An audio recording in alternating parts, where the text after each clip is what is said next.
This episode is part 2 out of 2 of the MarkeTalks episode with Lorraine Gazzingan on e-commerce marketing in the Philippines.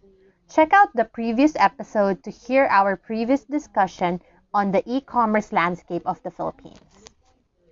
So now, let's talk a bit more on the marketing side on e-commerce. Basically, how brands, market their e-commerce or marketplace platforms. And of Mm-hmm. course, I remember back in like 2018, 2019, when we're doing work for brands, right?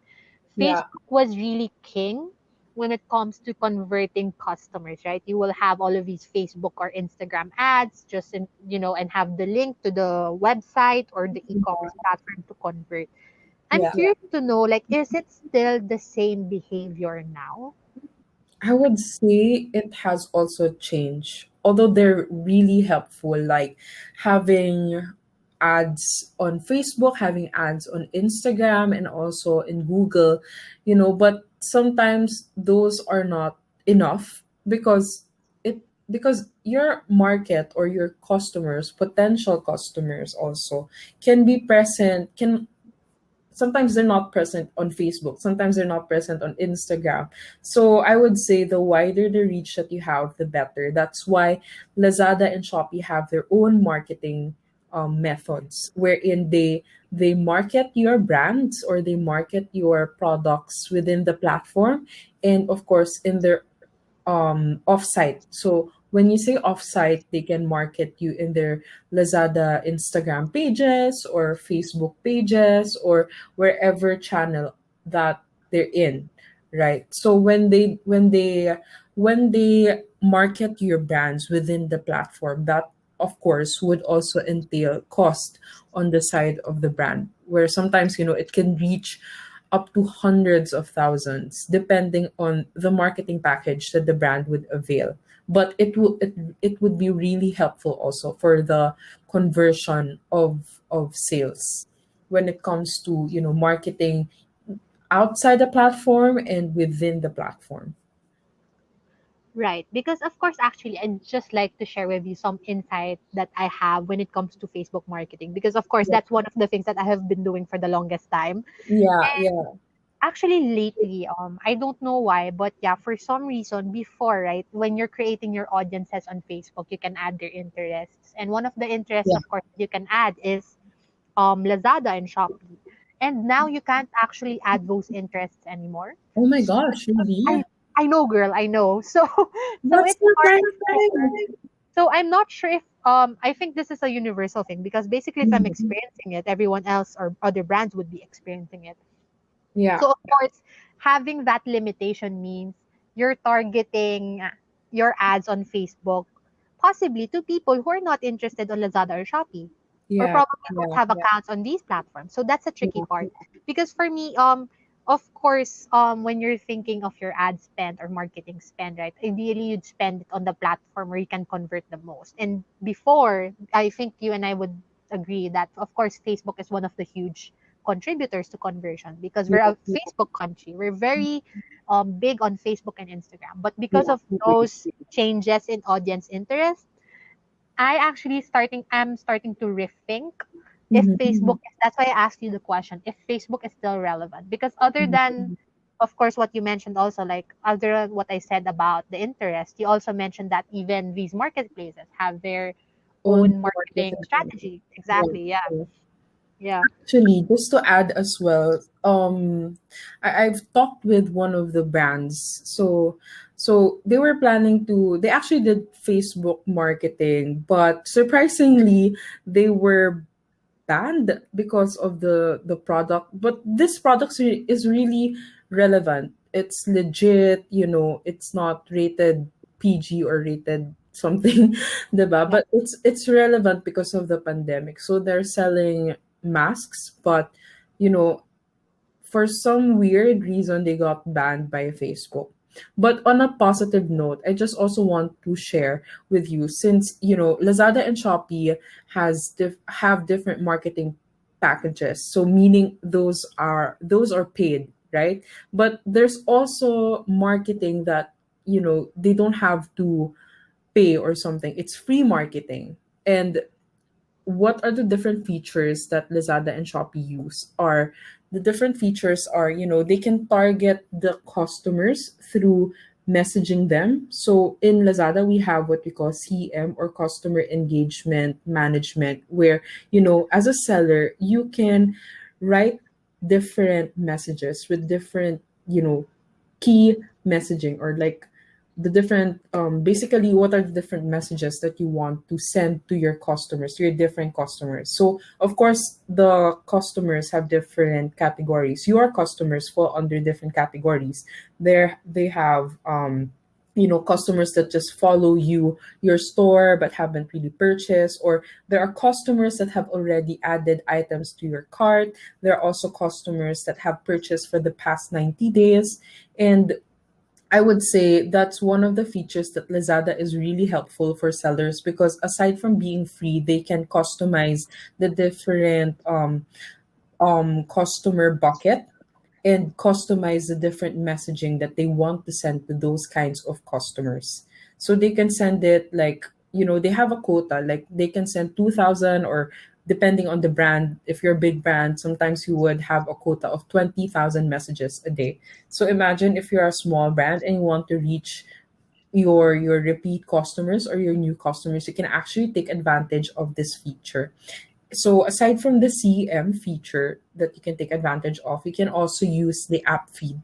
So in the app feed, like you can share different messages, you can share different promotions, and there's a feature in Lazada where this feature is present. Like there's a page in Lazada where this feature is present. Like the customers would just tap on it and they would see different sellers promoting their different products. So even if you don't join campaigns, you can also be present through your app feed, as long as you send or you post. It's like an Instagram, but in Lazada.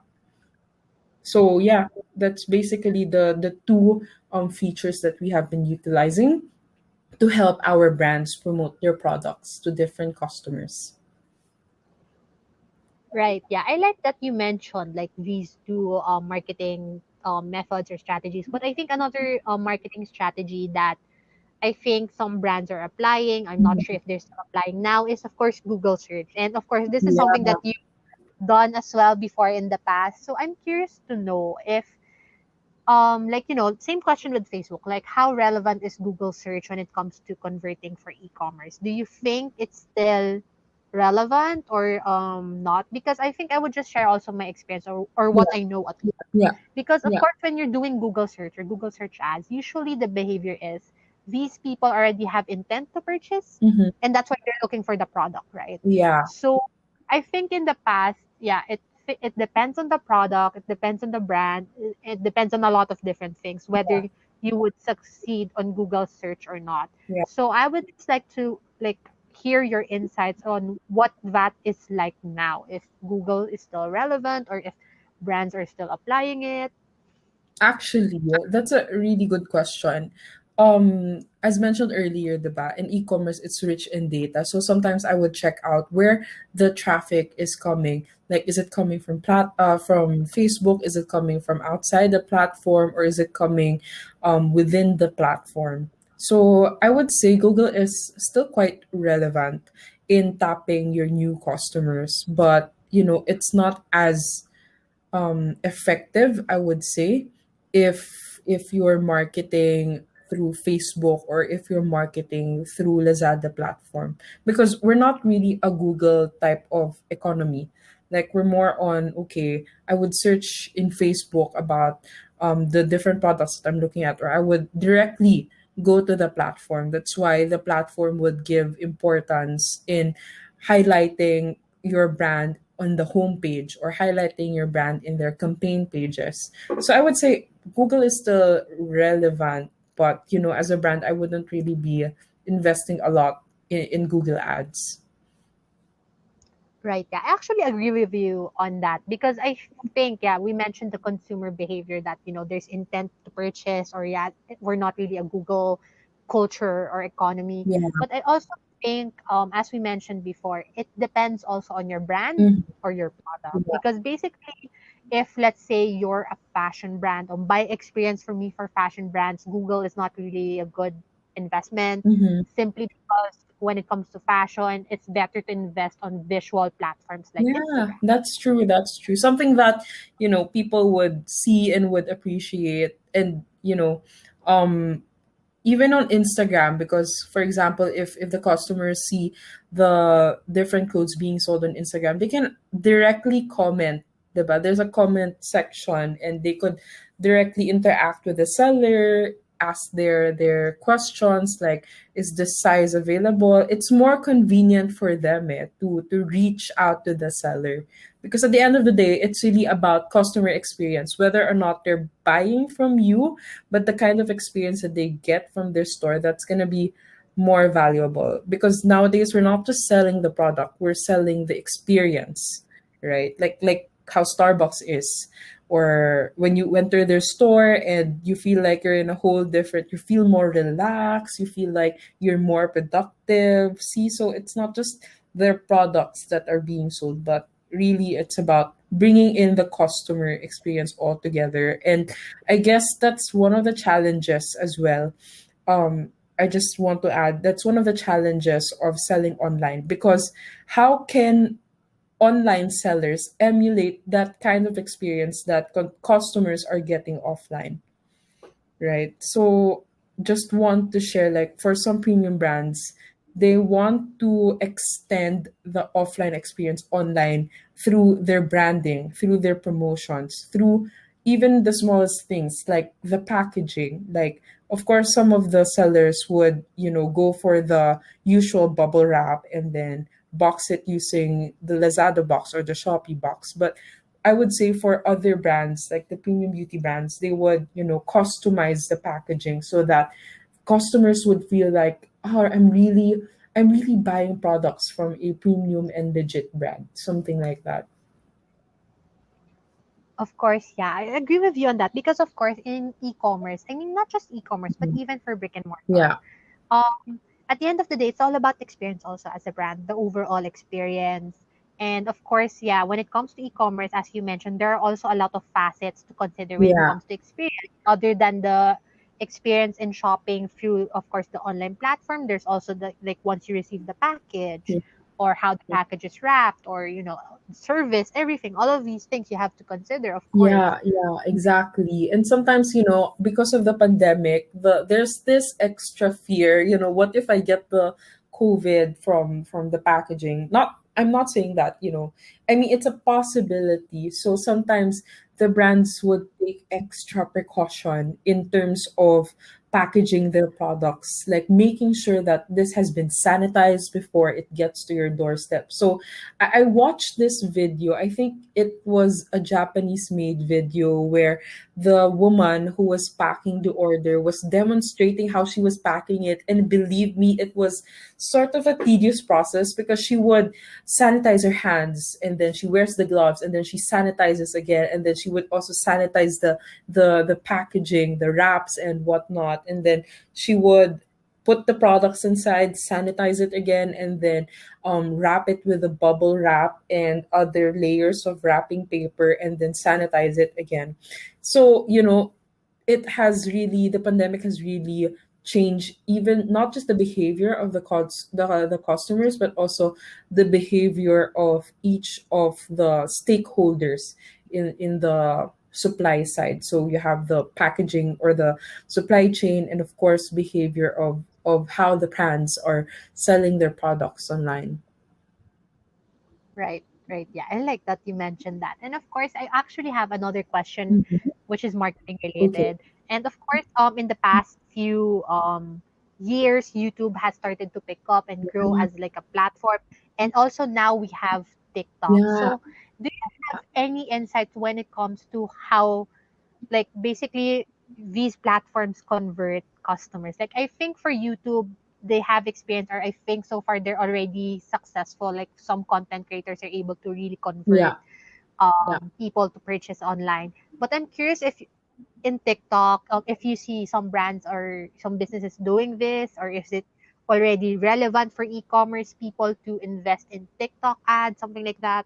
Actually, yeah, that's a good question. So let me start with YouTube. I guess with YouTube, it's already, relevant in terms of converting into sales, because like what I mentioned earlier, online information is vast, and people can get a lot of insights from it. So YouTube is one of those sources for insights, because people go there, to watch reviews and, indirectly converting sales. Like, for example, if I'm the customer and I've seen this YouTuber promoting this product, even if the YouTuber doesn't give away, let's say, vouchers, I would buy it because I trust this YouTuber. I trust that, the content that she's putting out is legit, and, it's not fake advertising where, okay, I'm paid because, this product is good, but because I've tried out this product for how many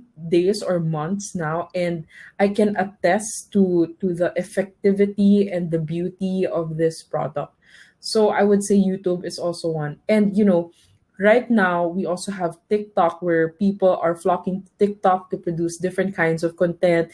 Sometimes when I go to TikTok, I would watch videos about financial stability, or how to drive more profit, something like that. And even if it's just like a 2-minute video, I can already learn a lot from them. So I suggest, this is something that the brands can also explore, because, sometimes TikTokers would also put their comments about a certain product, just like how YouTube is. And, people can get a lot from that kind of content. It can either, destroy a brand, or help that brand have more sales. So I really think that those two platforms are also powerful in terms of building your customers, or in terms of educating your customers.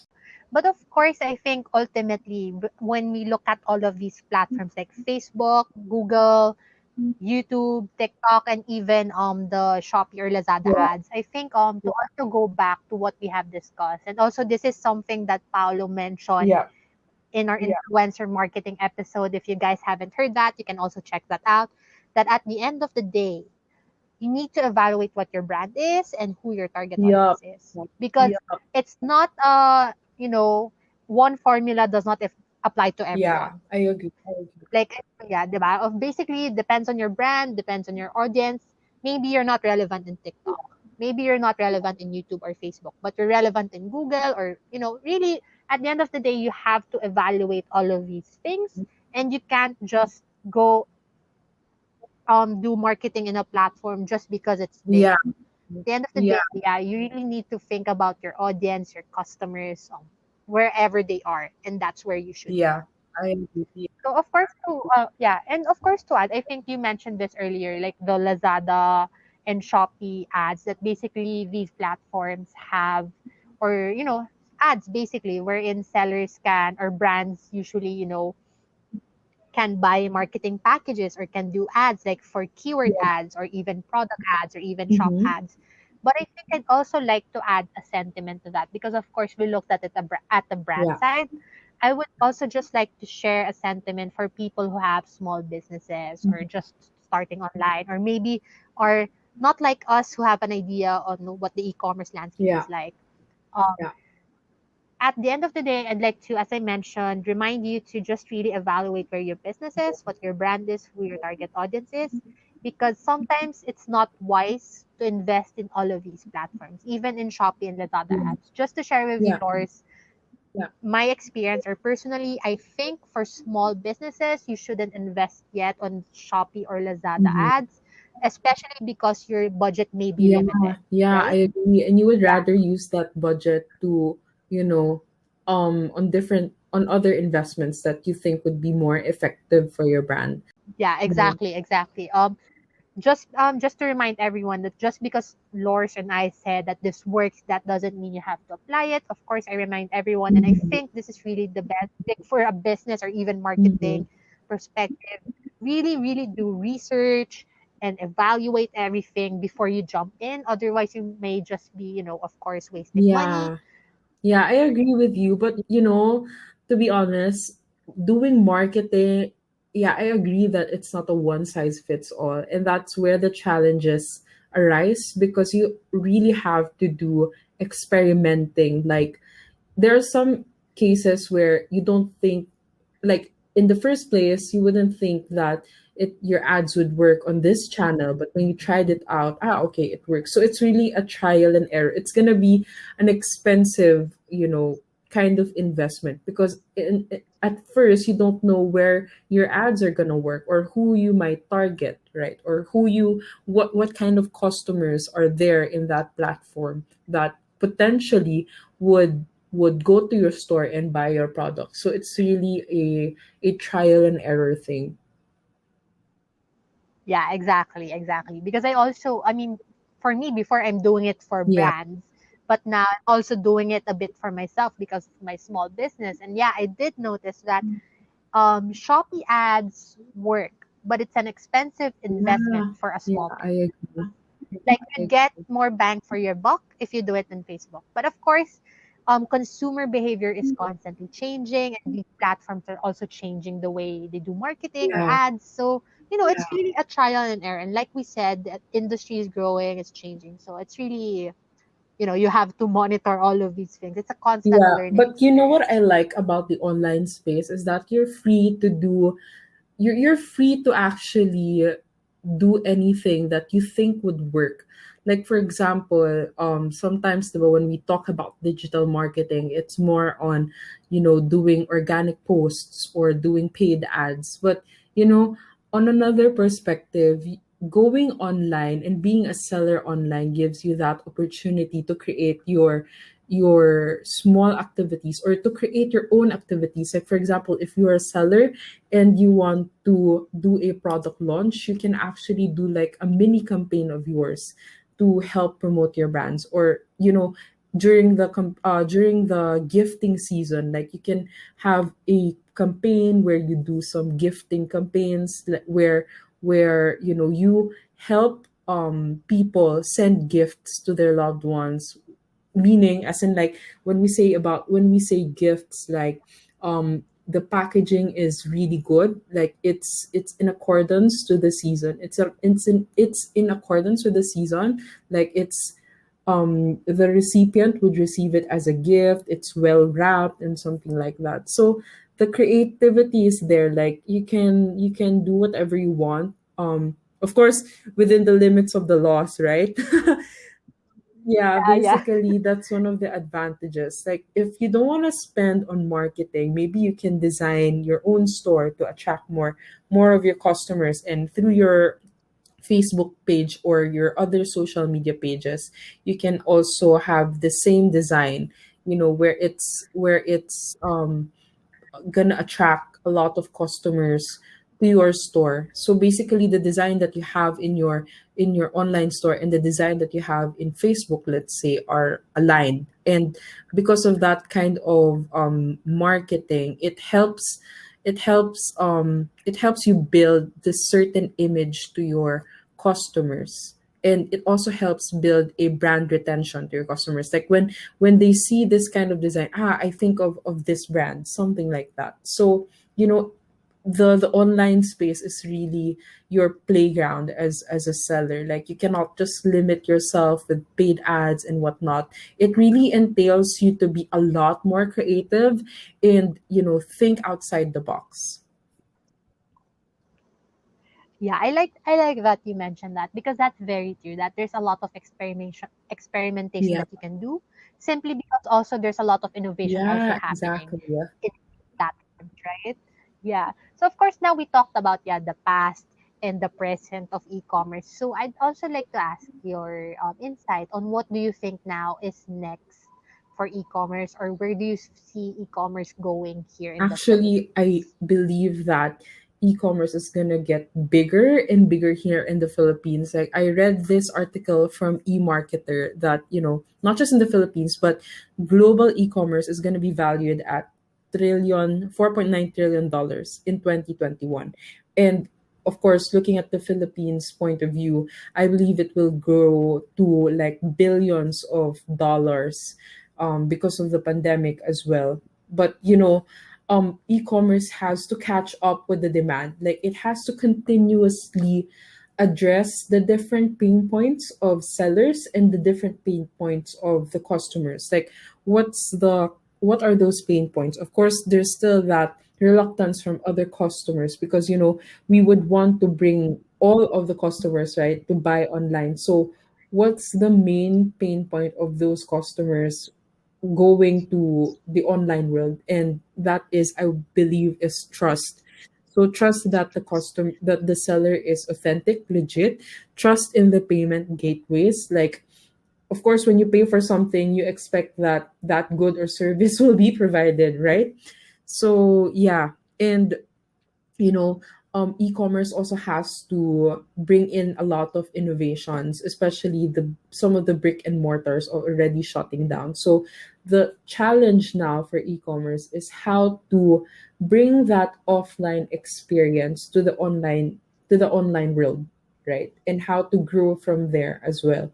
So innovations like, for example, if you're in the makeup industry, one of the pain points of your customers is picking a shade of their foundation, of the foundation that would fit their skin, or that would be that would help them look good, something like that. So how would e-commerce address this? On top of my head, they can introduce innovations like virtual try-ons, and not just on the makeup industry, but also on the fashion industry. Like if you're the type of if you're the type of customer who wants to make sure that the shoes that they're gonna buy would fit them well, like how would e-commerce innovate on that to address that customer pain point? So I think there's a lot of improvement that's going to go on for e-commerce to address these additional pain points now that brick and mortars are beginning to shut down. So yeah.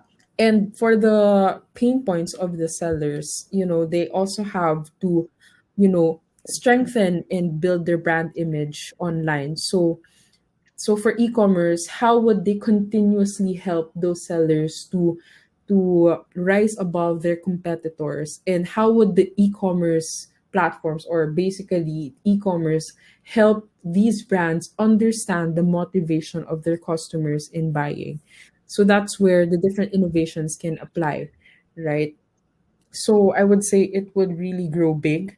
And because we have these certain objectives of bringing a good experience, that would also entail a lot of things from the back end. And when I say back end, this is where the executions would happen. And I'm not just talking about the brand's point of view and the customer's point of view. I'm also talking about the enabler's point of view, because as an enabler, we play a vital role in helping the brands achieve their sales target, especially the demand is growing in the coming years. So as an enabler, we have to, like, make sure that we equip the different employees that are working in an enabler, equip them with the right skill set, making sure that they're still growing. Of course, taking care of their needs as well, because there's a point where employees would also experience burnout. So, and I think that that goes also for other industries. But since e-commerce is fast paced, e-commerce is constantly, you're always on the go when you work in an e-commerce. That's also one thing that enablers should look at. So for them to take care of their employees, making sure that the logistics and supply chain are properly built and set up to service the different customers, so that the enablers would still be able to keep their employees. And having happy employees would entail to productivity, would result to productivity, and that productivity would be equated to the brand's success as well. So it's really a three-pronged area, I would say. If we talk about the e-commerce growth, like, the platform is growing, the brand's strategies are also growing, but to help the brands and the platform achieve those objectives, you also have to look at their supporting agent, which are the enablers. So enablers are there to enable, of course, the brands and the platform. But as an enabler, you also have to enable those people that are working for you. So I guess those three really play a vital role in the growth of e-commerce in the future. Right. I actually really love your answer. I feel that's something like a Miss Universe would say. But yeah, basically I agree with that sentiment that of course innovation Yeah, is of yeah, course the key in the future of commerce. Because even here in the Philippines, we're catching up, but it's nothing like our ASEAN yeah, neighbors are, or it's nothing the US is like. And I feel like at some point we will reach that. But there's a lot of work to do yeah, for us to reach that kind of e-commerce yeah, experience or yeah, standpoint. And also, I like how you mentioned, in the brand side, yes, there's also a lot of work to yeah, go into that. And of course, the enabler side, I actually, yeah, yeah, agree with that sentiment that, yeah, it's a fast paced industry for us. There's a lot of brands also coming in, a lot of new clients coming in, a lot of new businesses planning to start their yeah, businesses online. So, yeah, it's yeah. really such a huge industry that, affects, or I think it just really trickling down to all of these industries or effects that it's really Yeah, affecting yeah. everything else, Actually, right? just to Yeah. add as well, like for example, Amazon is already doing smart warehousing, and I haven't seen any logistics provider that do smart warehousing. When we say smart warehousing, it's gonna be more efficient. It's gonna be banking more on the systems that are in place, so that there are less mistakes in terms of packing the orders. There are less mistakes or less damages that are gonna be in the orders. So, that's also one thing that we could invest in, so that we can fulfill more orders on time, and we can drive more sales basically. So it's not just about looking at the perspective of the enabler, the brand, the platform, but also strengthening the logistics and infrastructure of the Philippines, because we have 7,107 islands, and we're an archipelago. So sometimes the delivering can be quite of a challenge. Like literally the couriers would cross oceans just to get that parcel delivered to the right customers, and making sure that the customer is happy when they get it. Right, right. Yeah, that's true. And also I think to also, add to the what we discussed and to also Mm-hmm. really wrap things up. Of course, for brands, at the end of the day, as we mentioned, if you're entering e-commerce already in e-commerce, just really a reminder that ultimately you need to look at your Yeah, overall branding, uh, and just really think your strategy when it comes to marketing and all of these things. Just really do research. I think that's one key important thing. Always do your research when you're investing on something, when you're mm-hmm. planning to do something, because I mean, it's a trial and error. You can do a lot of experimentation as we mentioned on e-commerce, but it's also better to really do a lot of analytics. There's really a lot of work going behind e-commerce. It's not just post a product Yeah, online and that's it. I think this is yeah, really a reminder to everyone that there's a lot of strategic planning going on behind yeah, closed yeah, I doors, right? agree. I really agree on that. And I guess that's okay as well, because it would be, the growth of e-commerce, I would say, is also the growth of our economy. It's one of the main drivers right now of our economy. And because our economy is growing, it also means that there would be more jobs for people, right? For people. And I know that the sometimes people need to have training for them to be able to get this, or to be able to familiarize themselves with e-commerce. But there's always this learning opportunity for everyone. I believe anyone can join e-commerce as long as they have the that drive to learn, and of course execute, and to be mentored. Because in e-commerce there's a lot of things going on, and there are always a lot of new features in different marketplaces, and you as a brand have to catch up. Like how can I utilize these things to my advantage, so that I could sell more products and service my customers even better. So sometimes big brands would have business advisors in place to help the customers decide which product to get. I mean, I know that sometimes marketplaces would have their chat representative, but chat representatives would, need more training as well in helping the customers buy the product. So I would say the growth of e-commerce is also paving a lot of opportunities for people to get into this kind of industry. Yeah, so thank you so much, really, Lors, for your time. I really enjoyed our discussion. I appreciated all of these insights that we were able to, Yeah. derive from each other.